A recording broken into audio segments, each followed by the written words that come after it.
वक्त हमारे साथ शिक्षक एकता मंच के मीडिया प्रभारी केशव जी हैं। इनसे बात करेंगे कि 2 दिनों का समय समाप्त हो चुका है सम्राट चौधरी से वार्ता का। उन्होंने कहा था कि 2 दिनों बाद वो बात करेंगे, तो क्या अब तक इन लोगों को कॉल आया है या नहीं आया है, और आगे की क्या रणनीति है, इसी पर बात करेंगे। केशव जी, क्या इन्फॉर्मेशन है? क्या बीजेपी दफ्तर से या सम्राट चौधरी जी के ऑफिस से कोई फोन वोन आया है आप लोगों को?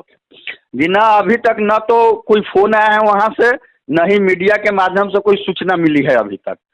अच्छा अच्छा, लेकिन उन्होंने कहा तो था ना आप लोग से जो वार्ता हो रही थी कि 2 दिन का समय मुझे दिया जाए, उसके बाद हम बात करेंगे आप लोगों से।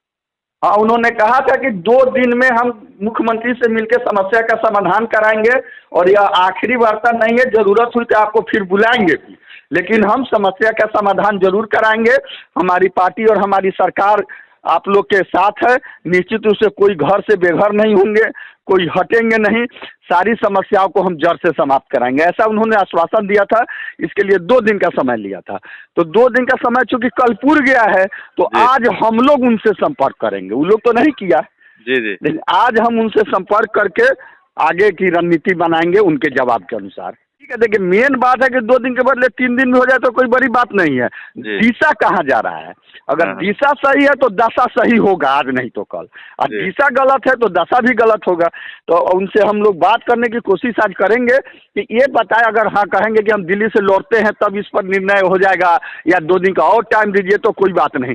लेकिन अगर बात हो गई उनकी मुख्यमंत्री से और दिशा सही तय नहीं हुआ, तब तो फिर हम लोग आगे की रणनीति पर विचार करके उसको अमली जमा पहनाएंगे। पूर्व एमएलसी केदार पांडे के पुत्र हैं आनंद पुष्कर जी, उनका एक टेलीफोनिक इंटरव्यू मैंने किया था। इसमें उन्होंने दावा किया था नीतीश कुमार या मुख्य सचिव इन लोगों से मिलने के बाद कि सीएम नीतीश कुमार खुद गंभीर है इस मसले को लेकर के, और उन्होंने शिक्षा विभाग को या के पाठक जी को दिशा निर्देश दिया है कि कैसे कैसे क्या करना है। उनमें ये चीजें थी कि जो ऐच्छिक स्थानांतरण की आप लोग बात कर रहे हैं, वो जो 3 ऑप्शन आप लोगों से मांगा जा रहा है फॉर्म भरने के समय में, उनमें से जो पहला ऑप्शन जो आप लोग डालिएगा वहीं पे आपकी पोस्टिंग होगी, ये क्लियर कट उन्होंने दिया था।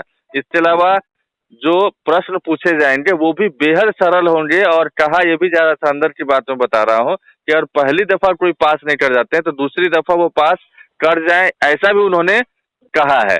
तो ये सारी चीजें तो आपके अनुकूल हो ही रही है ना, तो अब तो मुझे लगता है कि जीत खत्म हो जानी चाहिए।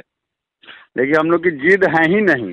पहली बात उन्होंने कहा कि जो वार्ता की बात कही है पुष्कर जी, वो मुख्यमंत्री से तब मिले थे जब महागठबंधन की सरकार थी जी, वो उस समय ही मिले थे। तो क्या हुआ, ढाक के 3 पात हो गया, सरकार चली गई जी। अगर ऐसा बात था तो हो जाना चाहिए था ना। और जब 3 जिला में पहली जिला में ही मिलेगा तो फिर 3 जिला का ऑप्शन क्यों मांग रहे हैं? वो तो और दूसरी बात की क्वेश्चन हल्का रहेगा, ये तय करने वाले नीतीश कुमार या पुष्कर जी और कौन होते हैं? ये तो तय क्वेश्चन सेटर न करेगा। तो आप सिलेबस न बनाइए, जो 1 से 5 तक पढ़ाते हैं उनको 1 से 5 का सिलेबस रखिए, जो 6 से 8 में पढ़ाते हैं उनको 6 से 8 का सिलेबस रखिए, जो जिस क्लास में पढ़ाते हैं उस लेवल का सिलेबस रखिए। लेकिन यहाँ तो सिलेबस है बीपीएससी वाला, क्वेश्चन हल्का रहेगा, ये क्या तय करेगा? इसका मतलब कि नीतीश जी क्वेश्चन सेट करेंगे कि नीतीश जी ने इंस्ट्रक्शन दिया है बीएसईबी को कि ऐसा ही रहना है, किसी भी सूरत में नियोजित शिक्षक पास हो, ये मतलब व्यवस्थाएं करनी है, ऐसा ही होना चाहिए, ये इंस्ट्रक्शन दिया।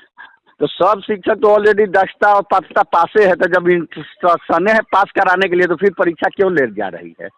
नहीं, इसका तो आपको ठीक है। और दूसरा एक और बात आपको बता दें कि बीएसईबी जो है यह एकेडमिक बोर्ड है।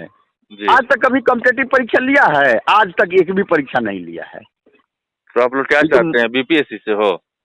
हम लोग तो चाहते हैं कि बीपीएससी से हो। तो बीपीएससी वाला जो 2000 बैच में बहाली हुई, 1994 बैच में बहाली हुई, वैसा टीचर आप हमको बनाइए ना, हम परीक्षा देने के लिए तैयार हैं। अच्छा, तो चाह रहे हैं कि परीक्षा दें। जो 1994 में 2000 बैच में बहाली हुई, वैसा हमारा 1,66,000 पद है। उस पद पर आप वैकेंसी निकालिए, हम परीक्षा देंगे, पास होंगे उस पर बहाल कीजिएगा, नहीं पास होंगे जहाँ है वहाँ रहेंगे। लेकिन आप सिर्फ हमको नाम दे रहे हैं राज्यकर्मी, काम तो कुछ दे नहीं रहे हैं। तो उन्होंने कहा ही था बहुत पहले कि बीपीएससी के जरिए आप लोग परीक्षा दीजिए, राज्यकर्मी बन जाइए, तो आप ही लोग ने विरोध किया था। राजकर्मी नाम न दे रहे हैं, हमारा नाम आज से आप केशव मोदी रख दीजिएगा तो हम प्रधानमंत्री हो जाएंगे।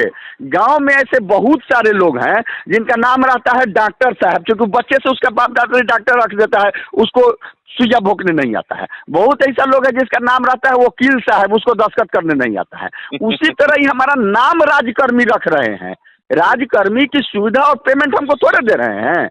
राजकर्मी के लिए ऑलरेडी बिहार में जो शिक्षक है 94 बैच के, 2000 बैच के, उससे पहले उनके लिए नियमावली बना हुआ न है, उनके लिए पे अति बना हुआ न है पे टेबल, तो वही हम पर लागू न कर दिए कि नया हमारे लिए नियमावली बनाए, नया पे अति बनाए कंस्ट्रक्शन।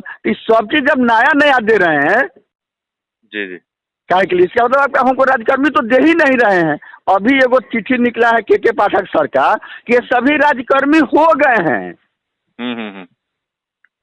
इसलिए इन पर कार्रवाई किया जाए। हमको समझ में नहीं आता है कि राजकर्मी खाली कार्रवाई करने के लिए है, बाकी कोई सुविधा के लिए नहीं है।